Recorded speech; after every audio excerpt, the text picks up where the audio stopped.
Hello, it's Ritzy Roy here. It's been a little while since our last upload. A similar thing that happened to me last time during my hiatus happened this time. My PC started giving me issues and I had to find some workarounds, but we eventually got it fixed. This thing is getting kind of old. I probably gotta replace it pretty soon, but it's still kicking. I can still play League of Legends and Dark Souls, which are the main games I play, and we can get back to uploading videos. So, for today's video, I want to talk about, I guess, my experience switching from support to ADC. Main difference between the roles is the fact that support's a really mechanically easy role and ADC is a really mechanically hard role. So for me jumping between these two worlds, I effectively was a handsless ass ADC player. So I had a lot of harsh lessons to learn really fast. But my experiences, well, I don't want them to be for nothing because I think I want to condense them down to something that we can all learn from. That's my plan here. For today's video, or for today's gameplay, I got some Misfortune gameplay. It's not Smolder this time. I think last video I was playing Smolder. We were talking about me starting to play ADC, but anyways, we got Misfortune gameplay. I love her for this because she is the perfect example of pretty mechanically easy ADC. I'm gonna start off with this really messy team fight because why not? This is where action happened. I was against a Draven player that, I'm not gonna lie, low-key was a little mechanically better than me. It's honesty. I'm not gonna sugarcoat it. I wasn't as mechanically good as this Draven player, but we ended up actually winning because as the motif, the main theme of this video is going to state, you can do it too. No matter how bad you are, if you work around it and play smart and use your brain, you can beat players that are quote unquote better than you. I'm going to get back to this later on why I'm saying quote unquote better than you, but for now, I'll just let this messy ass low elo team fight play out. I didn't want to do this. I wanted to run away, but our lot got like a multi-kill and he pinged for help. And after that, I just had to go back in. So I showed up and it ended up working out. I probably should have just kept fighting, but it's low elo. What can I say? We're playing in draft. All right.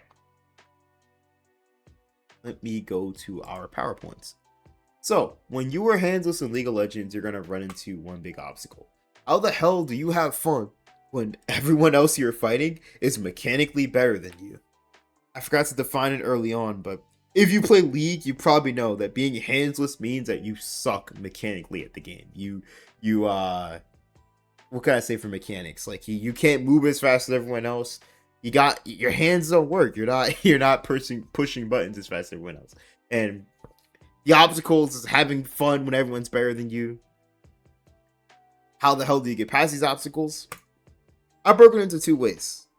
You got to find workarounds to win when you have no hands. You can't just run at people and beat them the way you would when you are just better than them. When you are worse, when you're the underdog, you got to get creative in this game. However, League's a really awesome game because there's so many ways for underdogs like me. I'm not going to say you and me because, I'm not assuming everyone watching this is a fellow underdog. But if you are someone that's getting their asses kicked a lot like I do, then stay tuned because as someone who, had to go through the motions and learn stuff, and I learned how underdogs can win, how you can beat better players. So the first route you can win as the quote unquote, I guess, underdog as the worst player is team play.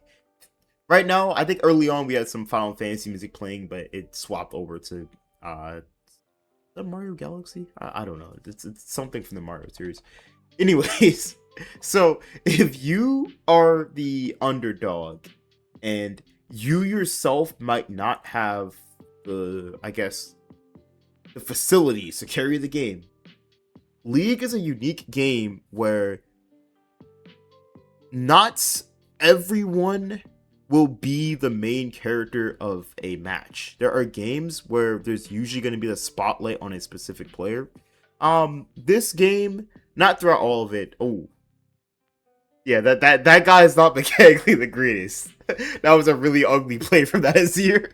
Anyways, sorry, I got distracted. So there are going to be players in League, or characters or players in League that will have the potential to completely they say 1v9. If you don't play League, 1v9 basically means you're just like the MVP. You're the Messi, you're the Ronaldo, the LeBron. But you could become the main character of the game, and you could be the main guy that's causing all the problems in the match. There's gonna be characters that facilitate players to do that, or there's gonna be playstyles to do that.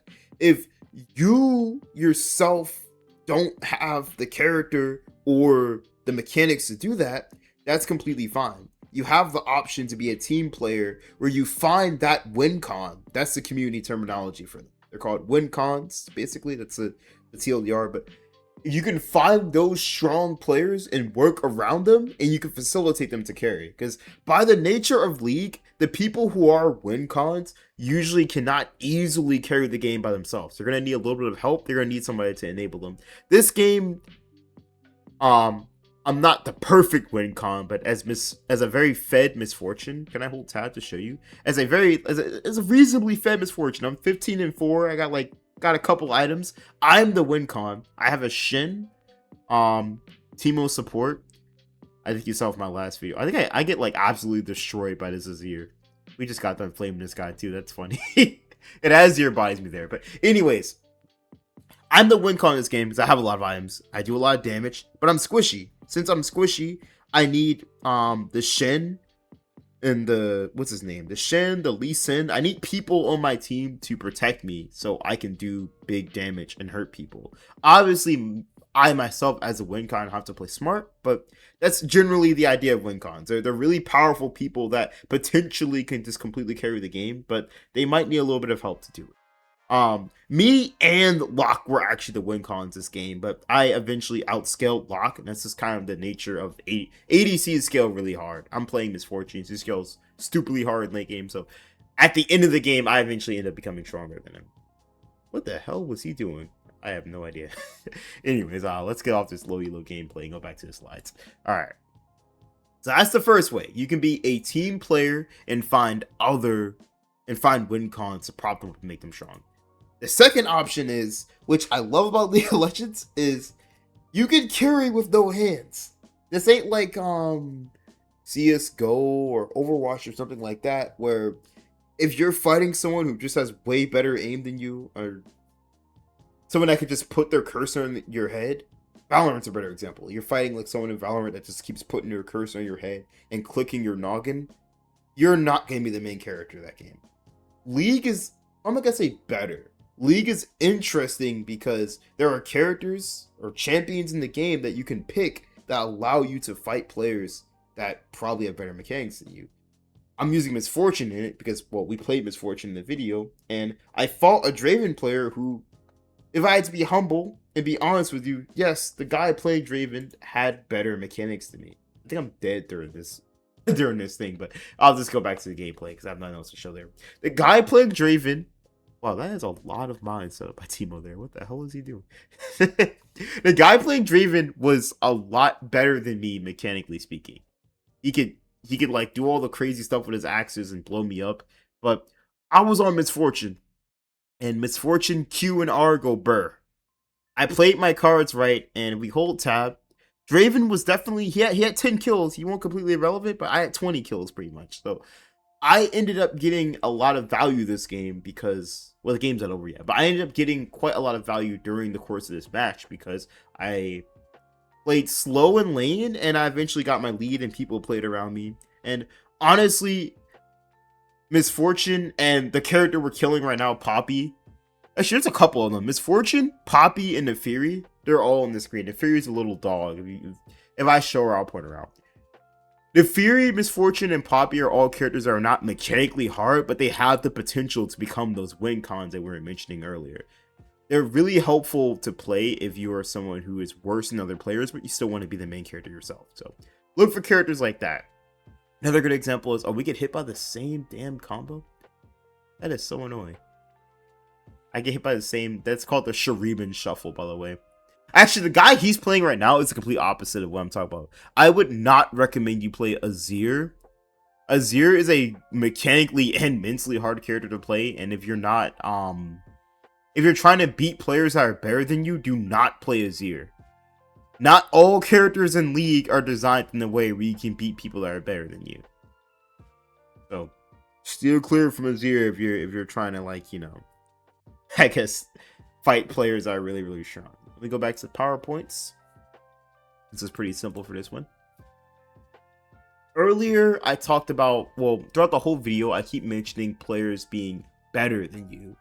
Now, this is interesting because I think in League, it's a little complicated to determine what does it really mean to be better. Let me look at this real quick. There's a mythical link down here. I love this video. It's one of Midbeast's videos. I couldn't link into the original, but I think Midbeast's commentary just like adds so much to it. But anyways, it's a video on the Korean server of League of Legends. The Korean server is widely renowned as being the most competitive and strongest server in the world. They have really hard hitters there. Faker, the absolute GOAT of mid lane, plays in the Korean server. He's Korean, so you're gonna see him there. Anyways, there's this guy that plays Nunu mid. It's not meta. It's completely random. You'll never see this shit in pro play. But this guy playing Nunu mid ends up beating Faker.